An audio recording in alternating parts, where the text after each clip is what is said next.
Hi guys, another quick one. So contacting your laboratory and talking to your technicians directly. I've said about this before in previous videos about communication being one of the most important things that you can do to make sure that your dentures fit and function and are fit for purpose.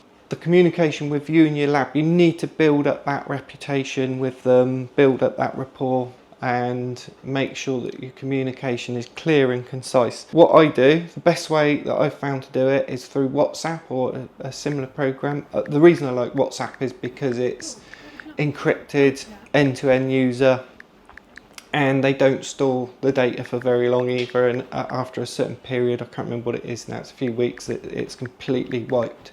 It's a really good way of communicating with your technicians. What I will normally do is use voice message, so just do a quick voice message. You can yak on like I do with these videos to try and get your point across, which is a lot easier, a lot more concise, and can make more sense than just scribbling a couple of illegible notes on a laboratory ticket.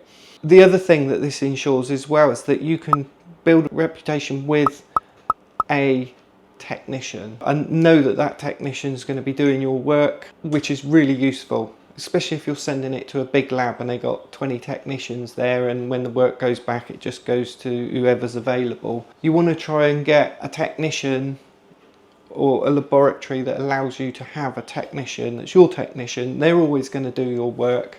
They know you, they understand what you want. As you work with them, they start to understand what it is that you want. So for example, my dentures, the flanges are always underextended. Well, not underextended, but they're not overextended. And I always find that most technicians will overextend the flanges because they don't quite understand where the border between the mucostatic and the mucocompressive tissue is. It's very difficult to see it on a model. Quite often they're overextending to those areas, but after a while, when you've said it a few thousand times, the technician will get it and they'll go, oh, this is Simon's work, he likes his work done to these extensions. And that's just one of the ways that I'm making sure that my dentures are fitting correctly, minimise my adjustments, because I'm not having those overextensions. I'm not spending 20 minutes in the clinic trimming off loads of excess plastic because the technician doesn't know what I want, basically. But it's not just the audio, it's really good because you can send little video clips as well. If you've got a model on the desk that you're working with, you can literally point to it, point the camera at it and explain what it is that you want doing. Obviously, I don't do it with the patient in the chair.